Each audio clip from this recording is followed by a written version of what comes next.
Bonjour à tous et bienvenue sur Monaco Info. Voici sans plus tarder les titres qui seront développés dans cette édition de début de semaine. Nous irons en Afrique du Sud à l'occasion d'un déplacement de la princesse Charlène. Vous découvrirez un premier volet aujourd'hui sur une course hippique caritative. La Jeune Chambre économique de Monaco vient d'organiser à l'hôtel Columbus la 4e édition de la Startup Weekend. Nous reviendrons sur les matinées classiques de l'Orchestre Philharmonique de Monte-Carlo à la salle Garnier avec un programme de musique anglaise. Et à la fin de ce journal, retrouvez votre magazine Actu Sport et les derniers résultats du week-end.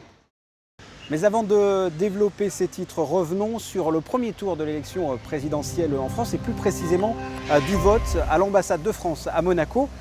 Sur les 2536 votants, François Fillon est arrivé en tête avec 44,2%, suivi par Marine Le Pen avec 23,4% des voix. Emmanuel Macron arrive en troisième position avec 18,1%, suivi par Jean-Luc Mélenchon et 6,7% des suffrages. Après ces résultats, direction l'Afrique du Sud où nous débutons une série de reportages consacrés au voyage officiel de son Altesse Sérénissime la princesse Charlène, la princesse qui était samedi dernier l'invitée d'honneur d'une course hippique caritative. Reportage sur place d'Alexandra Pani et Sylvain Péroumal. C'est un événement caritatif qui a conduit la princesse Charlène sur ses terres d'origine dans la ville de Johannesburg.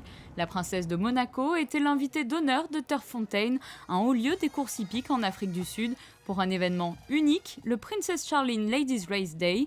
Au programme de cette journée, 10 courses caritatives, dont 3 plus particulièrement soutenues par la princesse Charlène.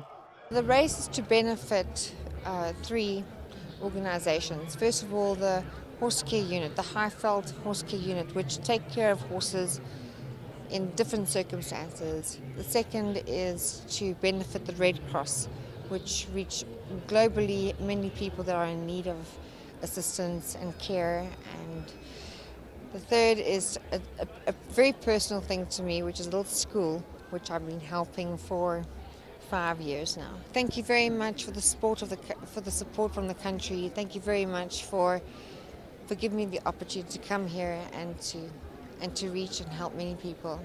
Thank you.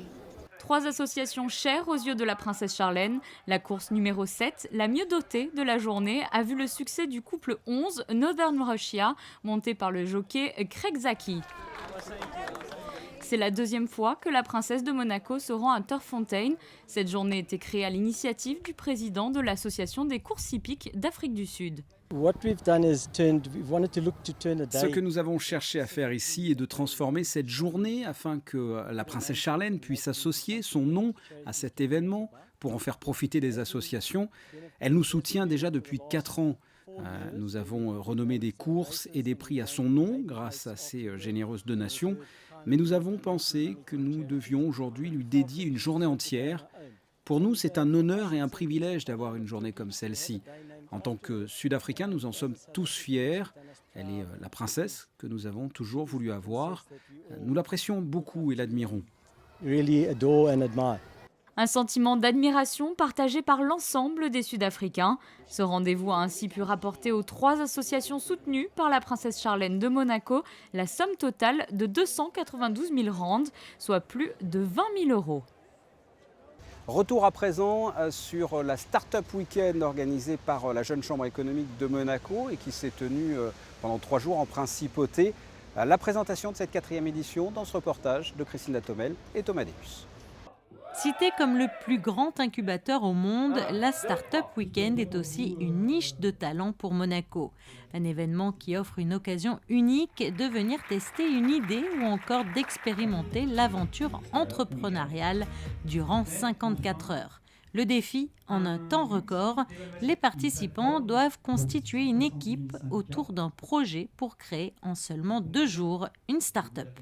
Les ambitions de ce projet-là aujourd'hui, c'est avec l'ouverture notamment d'ici le mois de septembre de l'incubateur accélérateur, c'est vraiment de développer les start-up sur Monaco, de développer également l'attractivité de Monaco, parce qu'aujourd'hui il y a quand même beaucoup de barrières pour ceux qui ne connaissent pas la principauté. Et c'est pour ça que nous les invitons le temps d'un week-end à venir créer, à venir découvrir la principauté, et on espère très fortement s'y installer définitivement. Tout ceci a un intérêt pour Monaco puisque à l'issue de ces 2 jours de réflexion vont sortir les meilleurs projets de start-up et pourquoi pas un jour, on peut leur souhaiter en tout cas pour les meilleurs, voir leur développement se concrétiser à Monaco, peut-être d'ailleurs dans le futur incubateur pour les start-up que le gouvernement va mettre en place prochainement. Ça fera donc demain, je le souhaite, des emplois, de la TVA, du chiffre d'affaires, de l'impôt sur les bénéfices pour Monaco. Donc faire plaisir à une jeunesse dynamique et préparer l'avenir de Monaco, c'était 2 bonnes raisons pour moi d'être là ce soir. Pour cette 4e édition, 70 personnes se sont inscrites pour participer à l'événement. Graphistes, développeurs, ingénieurs, commerciaux, passionnés ou tout simplement porteurs d'un projet novateur. La Startup Weekend est ouverte à tous et elle a permis à une dizaine de groupes de voir ainsi le jour. 1 minute pour convaincre, c'est assez rapide. En même temps, il faut être impactant.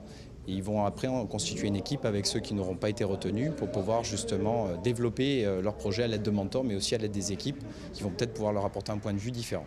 Alors les thèmes sont libres ? Les thèmes sont totalement libres. On n'a pas d'obligation d'un secteur particulier comme les nouvelles technologies. C'est vraiment chacun vient avec son idée, doit convaincre. Des fois, certains la pensent bonne. Et finalement, on s'aperçoit que le modèle économique n'est pas viable ou que l'idée finalement n'a pas été assez bien présentée. Ce qui est bien, c'est que certaines fois, ils sont repêchés directement par des business angels qui viennent assister à l'événement. Un événement qui offre aux participants une mise en réseau, une construction d'équipe et un apprentissage sans précédent, chaque association étant accompagnée d'un coach. Les groupes présentent ensuite leurs projets devant un jury composé d'entrepreneurs confirmés, d'investisseurs et de partenaires. Une chance pour ces jeunes entrepreneurs qui portent leurs projets pour certains depuis longtemps. Ce projet s'appelle YouWe, c'est You Drink, We Drive. Donc l'idée c'est effectivement que les personnes puissent sortir avec leur véhicule et ne pas se sentir obligées de rentrer avec leur véhicule chez eux alors qu'ils ne sont pas en état de conduire. On nous envoie donc la localisation GPS, notre chauffeur rejoint le client, met le vélo pliable dans le coffre et ramène le client à la maison en toute sécurité. Pourquoi avoir souhaité participer à cet événement aujourd'hui ? 2 raisons. J'avais déjà cette idée de société et je pense que ce serait d'une belle utilité à Monaco. Et l'autre, c'est que voilà, c'était ce week-end, j'étais prête et donc c'était parti. Et alors travailler avec d'autres personnes, ça vous fait pas trop peur ? Non, je ne sais pas, non, je suis plutôt ouverte d'esprit et je trouve ça intéressant d'avoir surtout des personnes qui ne sont pas forcément de Monaco aussi, qui donnent leur avis, qui apportent leur pierre à l'édifice et qui peuvent par la suite avoir envie de venir s'installer en principauté, pourquoi pas ? Les 54 heures de labeur écoulées, dimanche soir, le premier prix a été remis à la start-up Athlétude, le Airbnb des cours de tennis, une mise en relation de propriétaires de terrain et de joueurs amateurs. Musique maestro avec les matinées classiques qui se sont déroulées ce dimanche à la salle Garnier. Une formation de musiciens de l'OPMC était dirigée par David Lefebvre, également premier violon. Ils ont présenté ensemble un programme de musique anglaise du XXe siècle avec la participation de la pianiste Héloïse Herouette. Reportage de José Sacré.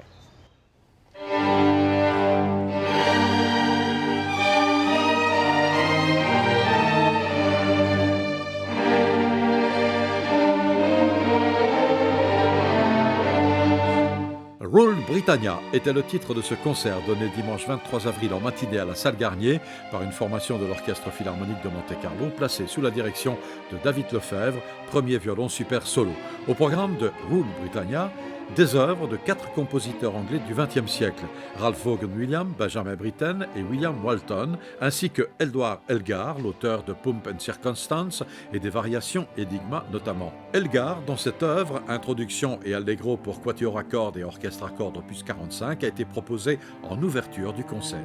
Je suis fier de ce programme parce que j'ai réuni dans un concert d'1h15 environ 4 œuvres superbes, pas des œuvres cachées qui sont restées cachées pendant des dizaines et des dizaines d'années parce qu'elles n'avaient pas d'intérêt. Malheureusement, des œuvres qui ont été à l'ombre, dans l'ombre, trop longtemps.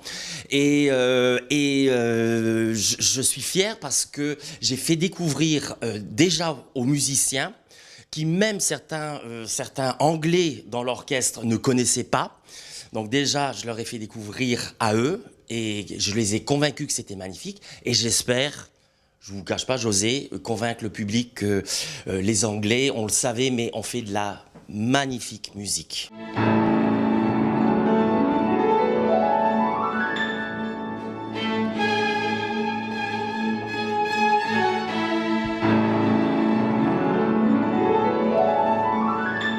Avec la formation de cordes de l'Orchestre Philharmonique de Monte-Carlo, toujours sous la direction de David Lefebvre, la pianiste Héloïse Hervouette a interprété Young Apollo pour piano, quatuor à cordes et orchestre à cordes, opus 16 de Benjamin Britten.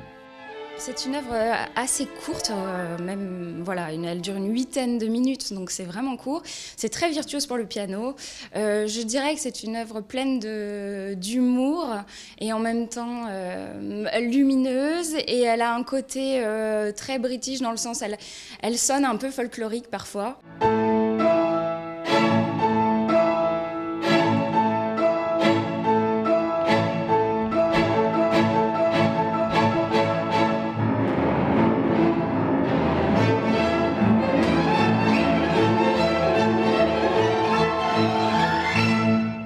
Dans sa loge, avant le concert, David Lefebvre nous a présenté son nouveau violon. Je suis dans la modernité, mais vous savez, quand on est plus jeune, on veut jouer sur des violons italiens, des vieux italiens qui sont aujourd'hui inachetables. Et je joue depuis 5 mois un violon qui a été fait pour moi par un luthier niçois qui s'appelle Jean-Luc Dominichini, très connu de tous. Et je pense qu'il a fait un exemplaire assez fabuleux avec ce violon. J'espère que le public va également apprécier que même des instruments modernes peuvent être beaux comme des anciens et sonner aussi bien que des anciens.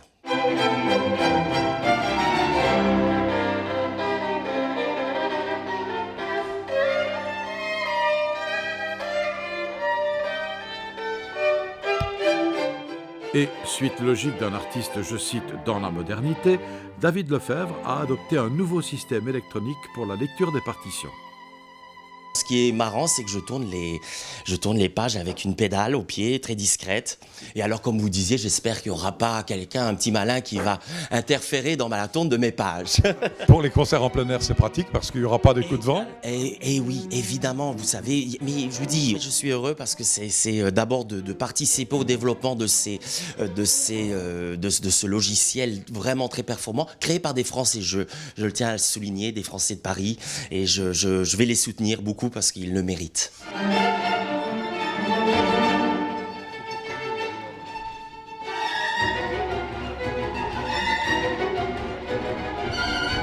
Samedi 29 mars, ne manquez surtout pas le prochain concert exceptionnel et gratuit de l'Orchestre Philharmonique de Monte-Carlo qui interprétera sous la direction de Gianluigi Gelmetti des œuvres de Strivella, Tchaïkovski, Rossini et une création mondiale de Bon Giovanni, création dédiée au prince Albert II et intitulée Prince.